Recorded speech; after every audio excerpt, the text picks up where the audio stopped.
Ever find yourself reaching for headphones when you're trying to relax? Or maybe you need the gentle hum of a coffee shop to actually focus on your work. It sounds completely backward, doesn't it? We're all searching for a bit of inner peace, a moment of quiet in our chaotic lives, yet we actively fill that quiet with sound. What's going on here? This isn't just a weird quirk. It's a fascinating window into how our brains are wired.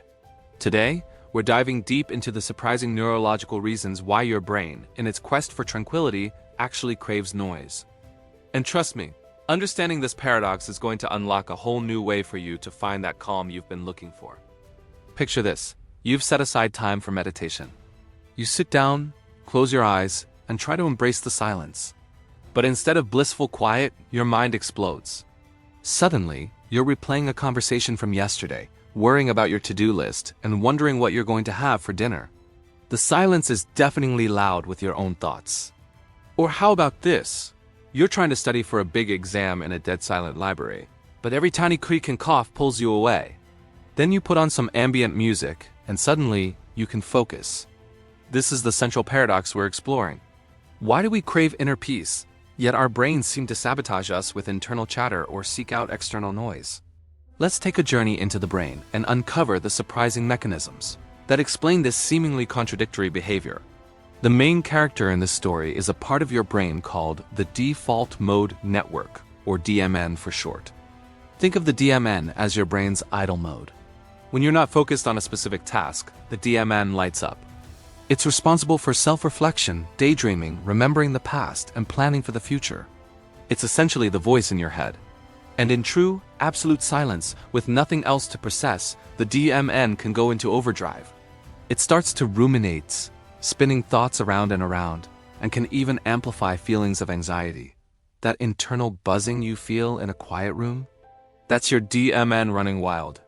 So, when you put on some background music or listen to the rain, you're not just adding noise. You're giving your brain a simple, external stimulus to latch onto. This external sound acts as an anchor for your wandering mind. It gently occupies the DMN, preventing it from spiraling into a chaotic mess of internal thoughts. Paradoxically, a little bit of external noise helps to quiet the much louder noise inside your own head. Another key concept here is what neuroscientists call an information vacuum. Our brains are prediction machines. They evolved to constantly take in information from the environment to keep us safe and help us make sense of the world. They absolutely abhor a lack of sensory input.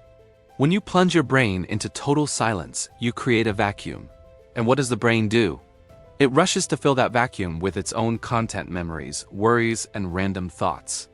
It's like your brain is saying, well, if there's nothing out there to listen to, I'll just create my own soundtrack. This is why sensory deprivation can feel so unsettling for many people. The brain starts generating its own reality to fill the void. External noise, even something as simple as a fan, provides a steady stream of non-threatening information. It reassures your brain that everything is okay and allows it to relax its frantic search for something, anything to process. This brings us to the Goldilocks zone of the brain, a concept explained by something called the Yerkes-Dodson law. This law suggests that our performance on any given task, whether it's focusing on work or trying to relax, isn't best at zero stimulation or at high stimulation. It's best somewhere in the middle of moderate level of arousal. Too little stimulation leads to boredom and a wandering mind. Too much stimulation leads to stress and distraction.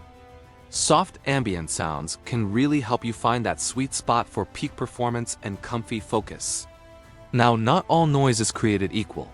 The jarring sound of a car alarm is very different from the gentle patter of rain on a window. Your brain knows the difference, thanks to another system called the salience network. This network's job is to constantly scan your environment for anything important or novel, anything that saliences or stands out.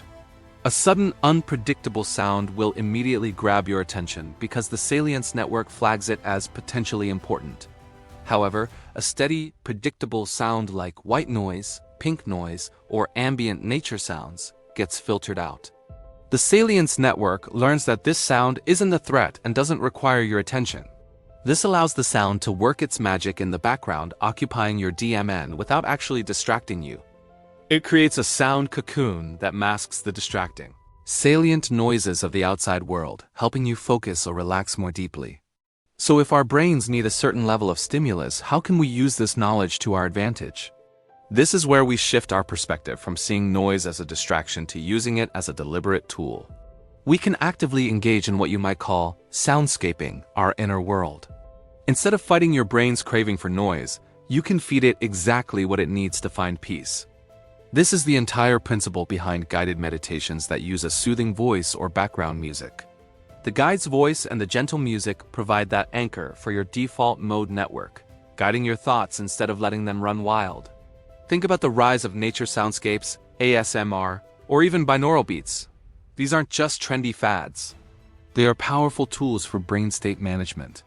Listening to a recording of a forest or ocean waves provides a rich, complex, but non-threatening auditory environment. Your brain can gently focus on the layers of sound: the birds, the wind, the water, which keeps it engaged just enough to prevent internal chatter from taking over. Binaural beats are another fascinating example. By playing slightly different frequencies in each ear, your brain perceives a third pulsating tone. This process, called brainwave entrainment, can gently encourage your brainwaves to shift into states associated with relaxation, like alpha waves, or deep focus, like beta waves. You're essentially using a carefully crafted sound to speak directly to your brain in a language it understands, nudging it toward the mental state you desire. So let's bring it all together. The seeming contradiction that we need noise to find peace isn't a contradiction at all. Our brain's craving for sound isn't a flaw. It's a fundamental part of its operating system. Your default mode network needs a gentle anchor to prevent it from spiraling into anxious rumination.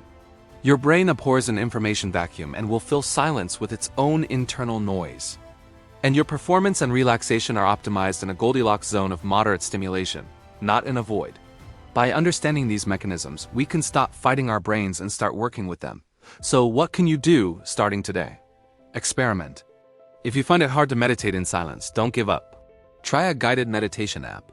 Find a track with music or nature sounds that you find calming. If you need to focus instead of seeking out a silent room, try putting on some instrumental music, white noise, or a coffee shop ambience track. Pay attention to how different sound environments make you feel. Do you work better with rain sounds or electronic chill hop? Does a guided meditation with a male voice or a female voice help you relax more? There's no one-size-fits-all answer. Your perfect soundscape is personal. The goal is to find the right kind of noise that provides that perfect, gentle stimulation your brain needs. Ultimately, this changes our entire definition of inner peace. Maybe true tranquility isn't about achieving the complete absence of all sound, which is nearly impossible for our brains to handle anyway. Perhaps true inner peace is about creating a harmonious relationship with sound, both internal and external. It's about learning to curate our auditory world to support our mental state, turning a biological craving into a powerful tool for focus, relaxation, and presence. It's about finding the quiet not by shutting the world out, but by inviting the right parts of it in. Thank you so much for joining me on this journey into the mind. Let me know in the comments what sounds help you focus or relax. I'd love to hear about your personal soundscapes. Until next time, stay curious.